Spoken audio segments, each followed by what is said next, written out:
नमस्कार, मैं जितेंद्र, आपका रीजनिंग हमसफर। और आप जुड़े हुए हैं पूर्वांचल रीजनिंग क्लासेस के साथ।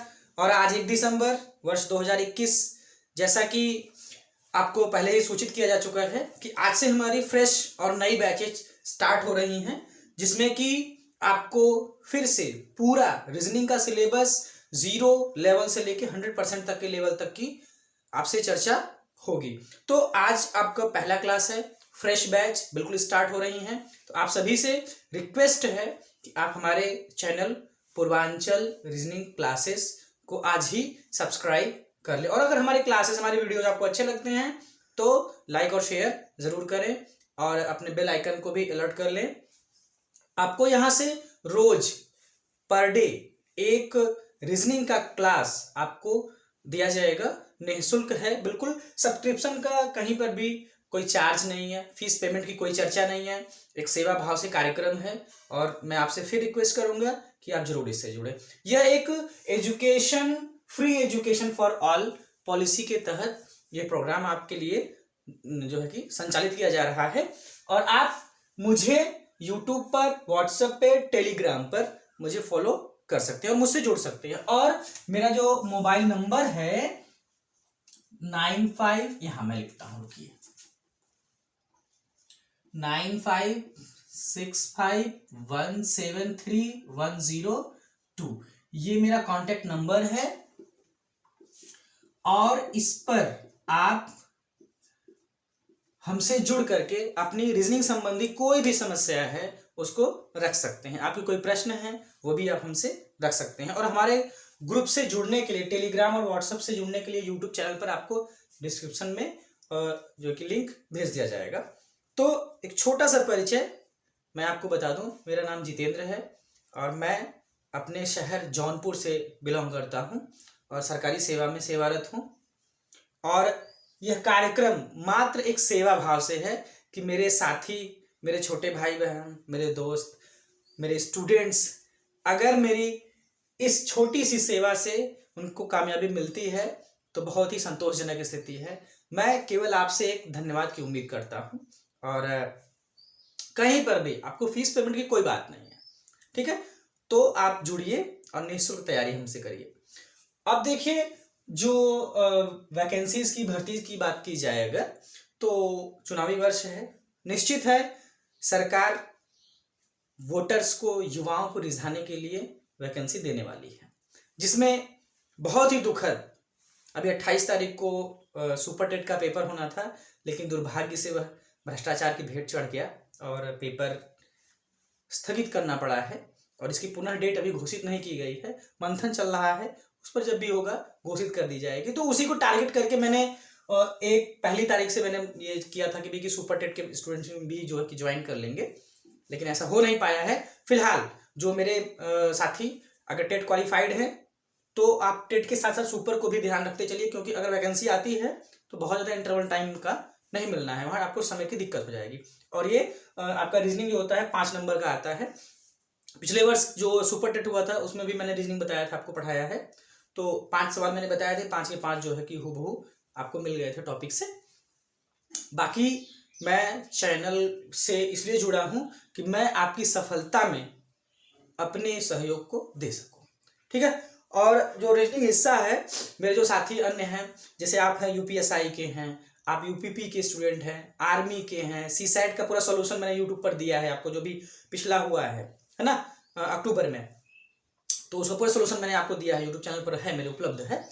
तो उसके बाद आपके जो एसएससी के स्टूडेंट्स हैं, है ना, तो सारा जो सिलेबस है मैं आपको पूरा 100% बैंकिंग का जो सिलेबस है सारा मैं आपको कवर करके देने वाला हूं। और मैं इस विशेषता के लिए आपसे जुड़ना चाहता हूं कि मतलब चैनल्स पे बहुत सारे सवाल हैं, बहुत सारे टीचर्स हैं, बहुत सारी क्लासेस होती हैं, सभी लोग हैं। मैं इसलिए जुड़ता हूं कि मैं केवल एग्जाम में आए हुए सवालों को लेकर के ही चर्चा करता हूं। यानी मैं वह सवाल आपको बताता हूं जो पिछली परीक्षा में कहीं ना कहीं आए हुए हैं। उससे क्या होता है कि परीक्षा के पैटर्न का पता चलता है, परीक्षा के स्टैंडर्ड का पता चलता है, और हम जब उसको हल करते हैं तो हमारे स्टैंडर्ड का पता चलता है कि अगर मैं उस परीक्षा में होता तो ये प्रश्न मैं हल कर लेता। या अगर मैं हल नहीं कर पा रहा हूं इसका मतलब है कि मेरी तैयारी अभी उस स्तर की नहीं हुई है। ठीक है, यानी जो ये है नौकरी है ना पाना, एक क्या है, एक प्लानिंग के तहत ही आप प्राप्त कर सकते हैं। ऐसा नहीं होता है कि आप पढ़ते जा रहे हैं और आपकी मेहनत को देखते हुए जो है कि आपको कामयाबी मिल जाएगी, ऐसा नहीं होता है। एक युद्ध की तरह से होता है जहां पर लड़ाई में कूदने से पहले आपके पास पूरा उसका ब्लूप्रिंट यानी प्लानिंग जो है कि होनी चाहिए, तभी आप उससे कामयाब हो सकते हैं। अन्यथा स्टूडेंट्स की भरमार है, पढ़ने वालों की कमी नहीं है, धरती वीरों से खाली नहीं है। तो उस वीर में आपको शूरवीर बनना है, तब आपको कामयाबी मिलने वाली है। और अपने ऊपर आत्मविश्वास रखिए। प्रैक्टिस सबसे बड़ा टीचर होता है कि आप प्रैक्टिस जितनी करते हैं उतना आप जो है कि अनुभवी हो जाएंगे। तो हम आपसे बेसिक क्लास में आपसे ये चर्चा कर रहे हैं कि ये जो बैच है बिल्कुल फ्रेश नई बैच है, आज से स्टार्ट हो रही है और आप मुझे यूट्यूब, व्हाट्सएप, टेलीग्राम पे ज्वाइन कर सकते हैं। Free education for all policy के तहत आप यहाँ से जुड़ेंगे, आपको फीस पेमेंट, सब्सक्रिप्शन का चार्ज कहीं पर भी कुछ नहीं देना है, आपको जुड़ना है बस। और आपसे ये भी रिक्वेस्ट है कि ऐसे मेरे साथी, मेरे स्टूडेंट्स जो फीस की वजह से नहीं पढ़ पा रहे हैं, यह दुखद है, मैं उनके लिए बहुत सहयोग करना चाहता हूँ। ठीक है, क्योंकि विषम परिस्थितियों से लड़के मैं भी आया हूँ। और मैं जो कोई समस्या आपकी है आप मुझे इस नंबर पे व्हाट्सएप भी कर सकते हैं, टेलीग्राम भी कर सकते हैं, यूट्यूब पर भी मुझे आप अपने मैसेज दे सकते हैं। तो पाठ शुरू करने की जो बात है, देखिए सबसे बड़ी बात ये होती है कि ये आपके कभी सिलेबस में आपने जो एजुकेशनल सिलेबस है आपका, आपने वहां कभी पढ़ा नहीं इसको, रीजनिंग को, है ना। जो ये रीजनिंग हिस्सा है आपका REASONING, इसको बोलते हैं तर्क शक्ति। तो जो रीजनिंग हिस्सा है भाई, ये कभी हमारे सिलेबस में नहीं आया, एजुकेशनल सिलेबस में। हमने हाई स्कूल पास कर लिया, हमने इंटर पास कर लिया, हमने ग्रेजुएशन कर लिया, हमने पीजी कर लिया और हमने जो है कि पीएचडी कर ली, नेट क्वालिफाइड हो गए, बट हमारे किसी सिलेबस में ये हमको नहीं मिला। ठीक है, और इसका जो सिलेबस होता है इसमें दो तरह के होते हैं, एक होता है आपका शाब्दिक और एक होता है अशाब्दिक। इसमें कहने का मतलब ये होता है, ये आपका कहलाता है वर्बल और ये होता है नॉन वर्बल, इस तरह से होता है। तो वर्बल वाले में क्या होता है, ये सबसे इंपॉर्टेंट है। यहां जो सवाल बनते हैं ये मोरओवर ज्यादातर आपके चित्रात्मक होते हैं और यहां जो सवाल होते हैं वह शब्द या भाषा में होते हैं। ठीक है, आप किसी भी लैंग्वेज के हैं तो हम लोग जो है कि हिंदी और इंग्लिश दोनों को ध्यान में मेंटेन करके चलते हैं, पढ़ते हैं इसको। ये सब ज्यादा इंपॉर्टेंट है, इससे सवाल ज्यादा होते हैं, इससे सवाल थोड़ा कम होते हैं, लेकिन सवाल होते यहां भी हैं। ऐसा नहीं है कि मेरे नॉन वर्बल से सवाल नहीं होते हैं। और आपको एक बार आपको पढ़ना है, मैं एक बार अपना सिलेबस में कंप्लीट कर चुका हूं। ठीक है, तो उसमें से कुछ मेरे लेसन्स यूट्यूब पर उपलब्ध हुए, कुछ जो है कि यूट्यूब पर नहीं उपलब्ध हो पाए हैं। तो दोबारा से जो हम रिवाइज करने जा रहे हैं उसमें क्या होगा कि सारे लेसन, सारे सवाल आपके यूट्यूब पर उपलब्ध हो जाएंगे और वहां से आप अपनी स्टडी करेंगे और डेली एक लेक्चर आपको यहां से मिलने वाला है। तो जो आपका ये नॉन वर्बल वाला होता है, ये चित्र वाले होते हैं, तो इनकी चर्चा थोड़ा सा यहाँ बोर्ड पे करना संभव कम हो पाता है, लेकिन चर्चा होती है। उसके बाद वर्बल वाले जो हैं ये जो भाषा के रूप में होते हैं, इसमें बहुत सारे पार्ट होते हैं, लेसन्स होते हैं। जैसे मैं आपको बता दूं कि आपका कोडिंग डिकोडिंग है, ब्लड रिलेशन है, डायरेक्शन है, सीटिंग अरेंजमेंट है, वर्ड फॉर्मेशन है, डिक्शनरी है ना। तो उसके बाद है रैंकिंग है, बहुत सारे सीरीज है, बहुत सारा डाइस, और उसके बाद कैलेंडर है ना, बहुत क्लॉक पार्ट हैं। ये सभी क्या हैं, कुछ मैथ्स पर डिपेंड होते हैं, कुछ अपने मेंटल एबिलिटी पर डिपेंड होते हैं, यानी प्रेजेंस ऑफ माइंड, है ना। दो तरह के माइंड होते हैं भाई, एक लोग जो होते हैं उनके प्रेजेंस ऑफ माइंड तेज होता है, एक मेमोरी वाला होता है कि जो किसी चीज को पढ़ लेते हैं तो उनको याद हो जाता है। तो जो पढ़ के मेमोरी वाला जो माइंड होता है वहाँ क्या होता है कि वो इतिहास भूगोल में काम करेगा, लेकिन जो प्रेजेंस ऑफ माइंड है, तुरंत दिमाग काम करता है, वो तर्क शक्ति का है। और आप निश्चित आज अपने मेंटल लेवल को चेक कर लीजिएगा बढ़िया से, और हमसे जुड़ने के बाद 3 दिन 4 दिन के बाद ही आपका मेंटल स्टेटस अपने आप अप टू डेट यानी कि बढ़ जाएगा। ठीक, आपके सोचने समझने की क्षमता, तर्क करने की क्षमता निश्चित तौर पे बढ़ जाएगी। और किसी भी एग्जाम में यह मान के चलिए कि इस पार्ट से सवाल होना, इस सेक्शन से सवाल होना तय है ना। सुपर टेट में आपके 5 नंबर के होते हैं, कई एग्जाम में 20 से 20 क्वेश्चन होते हैं, 25 क्वेश्चन होते हैं, 50 क्वेश्चन भी होते हैं, है ना। तो हर एग्जाम में ऐसा ये टॉपिक है कि अछूता नहीं रहता है, कोई ना कोई सवाल उसमें से बनता है। और सबसे अच्छी बात इसकी ये होती है कि अगर आप 0 से 100 लेवल की इसकी तैयारी कर लेते हैं एक बार, है ना, तो सबका सिलेबस चेंज हो सकता है, पार्ट चेंज हो सकते हैं, स्टैंडर्ड चेंज हो सकता है, लेकिन इसको रीजनिंग हिस्से को पढ़ने के बाद एक बार अगर आप पढ़ लेते हैं, कंप्लीट आप सिलेबस कर लेते हैं, तो आपको क्या करना है, उसकी दोबारा से आपको तैयारी या नया उसमें कुछ भी पढ़ना नहीं होता है। एक बार आप पढ़ लेंगे, आपकी पूरी सफलता तक आपके साथ ये रहेगा। और सामान्यतः बताएं, आपको सही बताएं तो होता यही है कि सभी अपनी जरूरत के हिसाब से पढ़ते हैं, और जिस दिन उनको सफलता मिल जाती है वो क्या होता है कि रीजनिंग हिंसा उनसे दूर होने लगता है।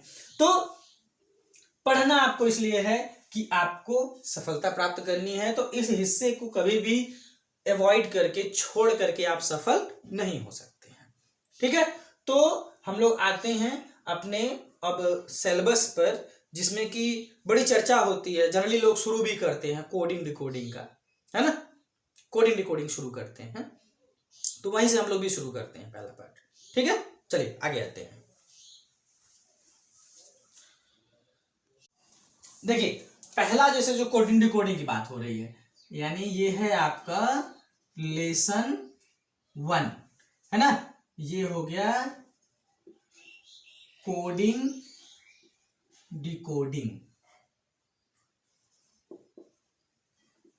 Coding decoding.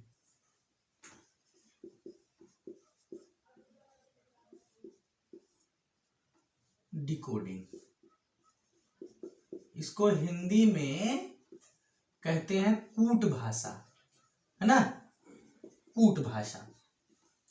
अब देखिए, कोडिंग डिकोडिंग जो होता है, यह इंपॉर्टेंस की अगर बात करेंगे तो हर एग्जाम में यह मान के चलिए यह पाठ 15 से 20%, ठीक, यानी अगर 50 क्वेश्चन आ रहे हैं तो 4 से 5 सवाल आपके यहां से बनने तय हैं। ठीक है, तो हर एग्जाम में इस पाठ से सवाल आना अनिवार्य है, कंपलसरी है कि इस पाठ से सवाल बनता ही बनता है। रीजनिंग की जब बात करेंगे तो पहले हम आपको इंट्रोडक्शन देते हैं कि ये होता क्या है। इंट्रोडक्शन में देखिए आप कि हम लोग पढ़ते हैं क्या, कम्युनिकेशन। कम्युनिकेशन हिंदी में इसको कहते हैं संप्रेषण, और आम भाषा में कहते हैं बातचीत। बातचीत कहते हैं आम भाषा में, संप्रेषण या बातचीत। तो कम्युनिकेशन के लिए क्या होता है कि 2 लोग आपका, ठीक, एक होता है स्पीकर, एक होता है लिसनर, ठीक, यानी ये हो गया बोलने वाला यानी कि वक्ता, और ये हो गया आपका सुनने वाला,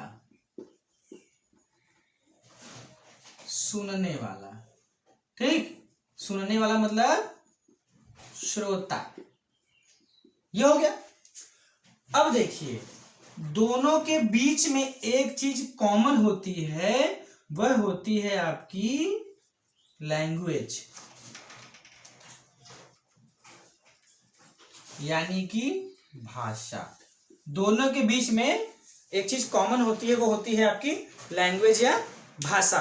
अब ऐसे समझिए आप कि अगर हम किसी विदेशी से, फॉरेनर कोई है, उससे हम अपनी भोजपुरी भाषा में या हिंदी भाषा में बात करें तो वह बात को नहीं समझ रहा है, यानी हमारी भाषा को नहीं समझ रहा है, तो वहां क्या है, कम्युनिकेशन या उससे बातचीत करना व्यर्थ है। यानी वह मेरी बात को जब समझ ही नहीं रहा है तो हम उससे क्या है, बात नहीं कर सकते हैं, या उसकी भाषा को हम नहीं समझ रहे हैं। यानी क्या है कि हम दोनों के बीच में जो लैंग्वेज है वो कॉमन नहीं है, ठीक। और यह बोलने की जो भाषा है ना, ये आपको बता दें कि लैंग्वेज जो होती है वो उसके 3 फॉर्मेट होते हैं, ठीक।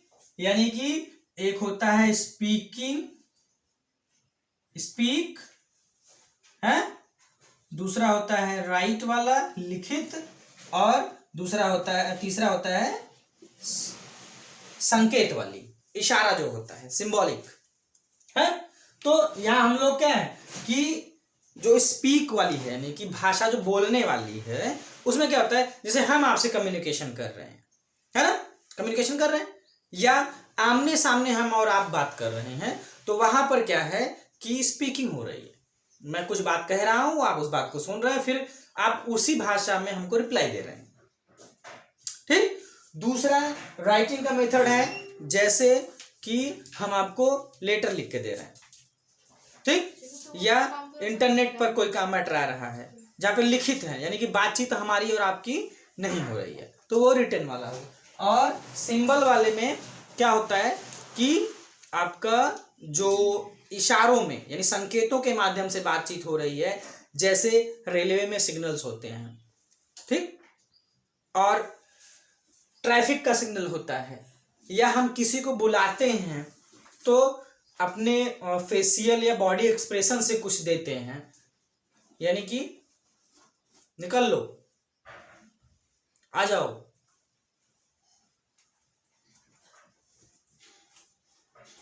क्या है ये सर, ये भाषा का ही एक रूप है। सफल कब हुआ, जब अगला रिप्लाई करेगा, है ना। कि जैसे किसी को हमने कहा कि भाई खाना खाया, तो अगले ने रिप्लाई किया कि नहीं, खाना नहीं खाया, ठीक। आगे बढ़िए,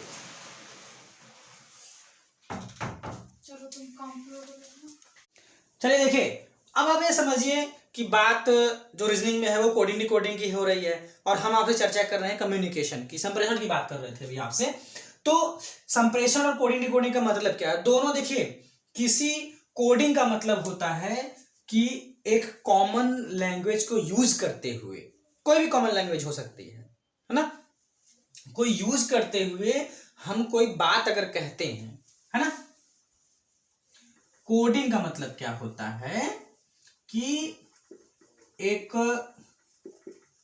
भाषा प्रयोग से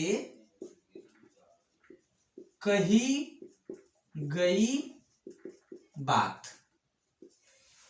किसी भी भाषा का प्रयोग करके जब कोई बात आप कहते हैं, कुछ कहते हैं, तो वो क्या कहलाएगा, कोडिंग कहलाएगा, है ना, ठीक। तो इसमें कौन हो गया, ये स्पीकर है, ये स्पीकर हो गया, ठीक।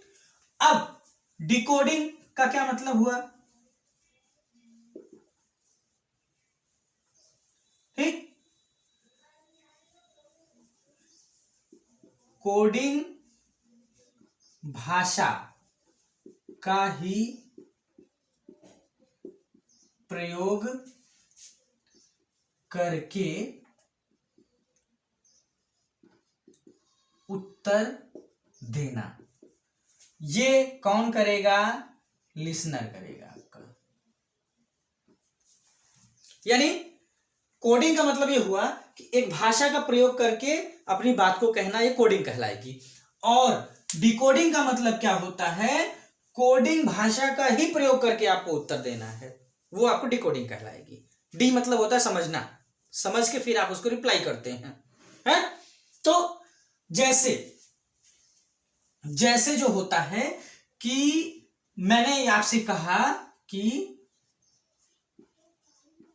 कम हियर, एक क्या है ये कोडिंग है, ये क्या है कम हियर, ठीक, कि मैंने आपको बुलाया कम हियर, यहां आओ। तो कम हियर मैंने कहा तो मैंने क्या है लैंग्वेज को के तौर पर इंग्लिश को यूज किया। तो अब आपका रिस्पॉन्स क्या होगा, इंग्लिश में ही होगा, और आप उसके लिए मुझे रिप्लाई करेंगे यस या नो। यस या नो में आप रिप्लाई करेंगे, यस सर, नो सर, ये रिप्लाई करेंगे। अब अगर मैं ये कहूं कि कम हियर, अब मेरा एक कम्युनिकेटर है, यानी कि जो मुझसे बातचीत कर रहा है वह इस भाषा को नहीं जानता है, वह इस भाषा को नहीं जानता है, अंग्रेजी वो नहीं जानता है ना। जैसे मेरी माता जी, मेरे पिताजी है अंग्रेजी नहीं जानते, साफ साफ आपको बता रहे हैं। तो अगर मैं उनको बोलूं कि वैसे बोलना नहीं चाहिए कम हियर, क्योंकि मुझे खुद उनके पास जाना चाहिए, कम हियर। या एक छोटा बच्चा समझ लीजिए आप, जो स्कूल नहीं जाता है, अगर मैं उसको बोलूं कि कम हियर, तो वह नहीं जान पाएगा, यानी मेरे द्वारा बोली गई भाषा को, लैंग्वेज को वो समझ नहीं पा रहा है, डिकोड नहीं कर पा रहा है, तो वह कोई भी रिप्लाई, यानी कि उसके दिमाग में चलेगा कि मतलब ये बोल क्या रहे हैं, कोई रिप्लाई नहीं करेगा। तो वहां पे क्या है, कोडिंग डिकोडिंग या कम्युनिकेशन मेरा सफल नहीं हुआ, ठीक। अब अगर कोई स्कूल गोइंग बच्चा है, अगर मैं वही जो बच्चा है जो स्कूल नहीं जा रहा है, अगर मैं उसको बोलूं कि बेटा इधर आओ या यहां आओ, तो वह आम बोलचाल की भाषा है, वह समझ जाएगा और मेरे पास आ जाएगा, या वह कह देगा कि हाँ आ रहा हूं, या नहीं कहेगा कि मैं नहीं आऊंगा, मना कर देगा। तो वहां तो कामयाब हो गया कम्युनिकेशन। लेकिन यहां कम हियर बोलने पर वो कामयाब नहीं हुआ, ठीक। तो एक सफल कम्युनिकेशन के लिए लैंग्वेज का कॉमन होना अनिवार्य है, और कोडिंग डिकोडिंग में अगर हम कोई बात कहते हैं तो वो कोडिंग कहलाती है, और अगला उसी बात को सुन के रिप्लाई करता है तो वो आपका डिकोडिंग कहलाती है, ठीक। अब और मतलब कि एग्जाम में कैसे कोडिंग डिकोडिंग मतलब क्या होती है, एग्जाम वाला ये पूछेगा, एक सवाल आपको पढ़ के सुनाते हैं। ऐसे ही किसी कूट भाषा में या सांकेतिक भाषा में आप एग्जाम को 1 2 3 4 कहा जाता है, तो उसी सांकेतिक भाषा में रिजल्ट को क्या कहा जाएगा। तो कम्युनिकेशन किसके बीच हो रहा है, देखिए आपके कंपटीशन में टीई, कंपटीशन में कौन है, एक है आपका एग्जामिनर, कौन है, एग्जामिनर है, और दूसरा कौन है, स्टूडेंट है ना, यानी कि आप। एग्जामिनर ने क्या करेगा, आपसे कोई क्वेश्चन पूछेगा, तो ये उसकी कोडिंग होगी, और आप उसका क्या करेंगे, आंसर देंगे, आप उसका आंसर देंगे, तो वो क्या होगा, उसका रिप्लाई होगा, डिकोड होगा, क्लियर। तो एग्जाम में क्या होता है कि जो एग्जामिनर है वह क्वेश्चन आपके ऑनलाइन माध्यम से या बुकलेट के माध्यम से वह आपसे कम्युनिकेट करता है, और आप उसको रिप्लाई जो देते हैं वह डिकोड करने के बाद आप उसको रिप्लाई करते हैं। तो वहां पे आपका जो कम्युनिकेशन है वह एग्जामिनर और स्टूडेंट के बीच हो रहा है, ठीक। अब आते हैं हम लोग कौन कौन से टाइप, कौन कौन से सवाल हमको पढ़ने हैं, उस पर चर्चा करते हैं। चलिए देखिए, लेसन 1 जो आपका है कोडिंग डिकोडिंग है, उसमें हम लोग जो लेसन ये पढ़ेंगे, ये आपको बता दें कि हम टाइप से पढ़ेंगे, यानी कि टाइप के हिसाब से प्लेस कोड है आपका, यानी टाइप हम इसलिए कर रहे हैं कि हमारा कोई भी एक भी सवाल छूटने ना पाए, छूटेगा नहीं, कोई भी सवाल आपसे छूटेगा नहीं। और पहला ही लेसन है, बेसिक है, तो निश्चित तौर पर सवाल यहां से बनते हैं और आपको इस तरह पढ़ा दिया जाएगा कि आप देखते ही कलम वहीं रखेंगे जो आपका सही आंसर है। ठीक है, प्लेस कोड हो गया, दूसरा है आपका लेटर कोड है, तीसरा आपका नंबर कोड है, ठीक, चौथा आपका सिंबल कोड है, पांचवा है आपका इस जो है कि वो वर्ड कोड है, छठा आपका सब्स्टिट्यूट कोड है, ठीक, सातवां है आपका मिक्स कोड है, उसके बाद 8 नंबर पर है आपका कंडीशनल कोड है, ठीक, 9वां आपका देखिए ये जो है नंबर वाला है, नंबर वाले में 2 हैं, एक है रियल वैल्यू और दूसरा है फेक वैल्यू, ठीक, ये 2 तरह के होते हैं इसमें आपके। ठीक है, उसके बाद प्लेस है, तो इसमें कुछ भी करना नहीं होता, नकल मार के आपको लिखना होता है। लेटर वाला सबसे इंपॉर्टेंट है, ये मोस्ट इंपॉर्टेंट है, ये सबसे ज्यादा लेटर कोड होता है। सिंबल वाला बिल्कुल इजी है, नकल मारो लिखो। वर्ड वाला आपको बस बता दिया जाएगा, उसके बाद आप जो है पूरा पूरा इसको कर लेंगे। ठीक, उसके बाद इसमें आप आ जाएंगे कॉमन कोड है, और 10वां नोट कर लीजिए, ठीक, अदर। तो टाइप की चर्चा इसलिए हम आपसे कर रहे हैं कि मेरा कोई भी सवाल आपसे छूता नहीं रह जाएगा, छूटेगा नहीं कोई भी, ठीक, बारी बारी से। और इसमें ये नहीं है कि 10 टाइप के होते हैं, कौन कौन सा पढ़ना है। अरे भाई ये ना, ये मैं लिख दे रहा हूं, नकल मारो लिखो, ये भी नकल मारो लिखो, ये वाला भी नकल मारो लिखो, ठीक। और वर्ड वाला कहाँ गया भाई, हाँ ये मिक्स वाला, ये भी आपको क्या करना है, नकल मार के लिखना है, ठीक। कोई मतलब तर्क या सोचना विचारना तो है ही नहीं, नकल मारना है, लिखना है। तो उन लोगों के लिए बहुत अच्छा लगेगा जो कि नकल मारने में एक्सपर्ट हैं, ठीक है। तो ये 1 2 3 और 4 पार्ट जो है वो नकलची वाले हैं कि नकल मार के आपको लिखना है, और